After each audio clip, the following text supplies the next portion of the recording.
What's up guys and welcome to another half-assed movie review. Now real quick before this video starts, even though I'm recording this after I finished filming this video, I do have a new second channel that is entirely dedicated to talking about movies. I'm trying to keep it mostly to like deeper video essays and just like more in-depth looks at certain movies. I will probably be throwing in some like, like top 10 this lists for something in movies just to kind of to make it so that I can have a more regular schedule. So I just did like a top 10 villains that aren't in superhero movie videos.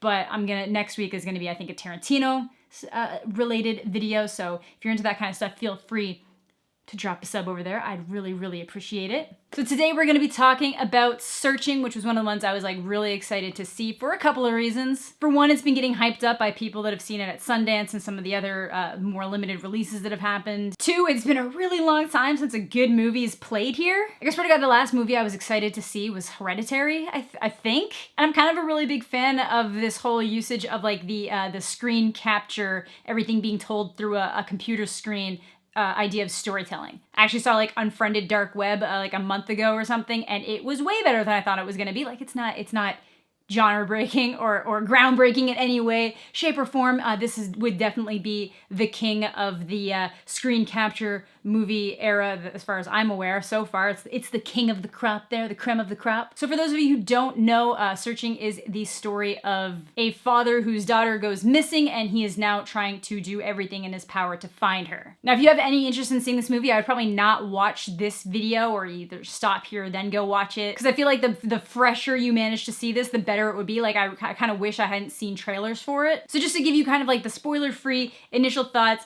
I did think it was really good. It was a very kind of like a unique storytelling tool that they used with the computers. I'm a pretty big fan of mysteries and stuff like that, so it's really kind of fun to piece things together as it's going, and just kind of like when you're on the ride with him and how he's interacting with other people, trying to piece together the little things as you're going along. And it's just really interesting to see how the filmmakers have to work with everything as being like a screen capture. The only thing that you as the audience sees is what is on that computer screen. So yes, you do get footage of the characters, but it's always through videos. It's through like FaceTime. It's through just web chats and stuff like that, security cameras. It's only through what he can actually see on his computer. So if you're into that kind of movie and you just kind of want a different experience with it, I know that like the missing person story has been done a lot, and the like obviously mysteries are really done. But in this particular genre, it's definitely something new, so I think it definitely offers a lot to the audiences. So it hasn't toppled my number one movie for the year, which is still somehow Infinity War, but it's definitely up there. I'll probably put this as like one of my close to the top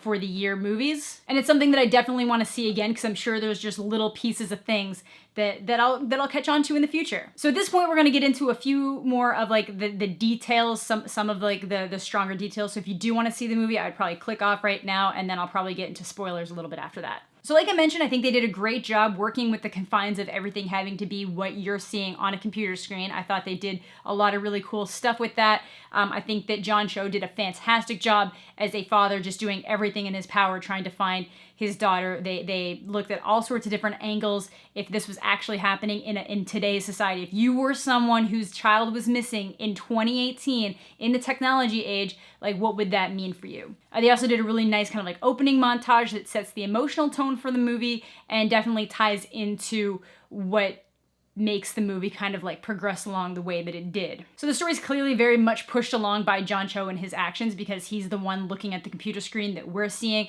but he does interact with a lot of people frequently, and any of the people that are on his radar regularly are great. There's the detective played by the chick from Will and Grace, whose name is totally escaping me right now. I think it's always interesting to see people that you're used to seeing in a very specific type of role playing something completely outside that, so it was cool to see. And then the girl who plays the daughter does a really good job, because there's a lot of scenes where he's looking at old videos and stuff like that, so really good job there. Now obviously there are some flaws. I feel like once it gets down into Act 3, it gets a little bit more jumbled in execution, but it still keeps you gripped, and it really just kind of like keeps throwing you down another road while you're just trying to piece things together as you're going. But it does a really good job doing this thing that like you'll get to a certain point and you'll be thinking like, oh my god, why are these people so dumb? Why is this happening like this, blah blah, and then it kind of like hits you in the face again, and you're like, oh damn. So yeah, definitely something I'd want to see again. All right, now we're gonna get into like a few more of the spoiler things that'll be like a lot more overt and kind of in your face at this point. So I guess like if you haven't seen the movie and you want to see the movie,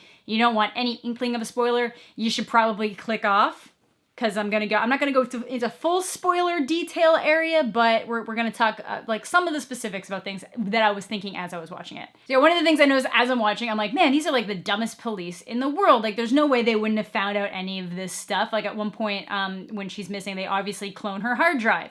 And she says that they sent it off to forensics. And then there's all this stuff that's very clearly on her computer, like conversations with, John Cho's character's brother, locations where she liked to hang out, like a lot of really obvious stuff that they definitely would have found very quickly that kind of get revealed as the movie's going on by the father. And you're like, there's no way the police wouldn't have known about this. And then that kind of ties itself into the ending in a very kind of trippy way. So one thing I did notice, and I actually had to look into it, and it was apparently intentional, and they had to kind of fight for it because I was just kind of shocked by it. Every time there's like a news update about the daughter missing, like if you look at the other headlines, it's all this like crazy stuff about like weird like electric storms, and apparently it was. They fought for it. It's like an entire hidden movie within the movie, and this crazy side story about all this like weird stuff happening in the world. So I thought that was kind of interesting and something that like I want to see how many other people notice it as they're watching. Now getting into some like real hard spoiler specifics that you can't avoid.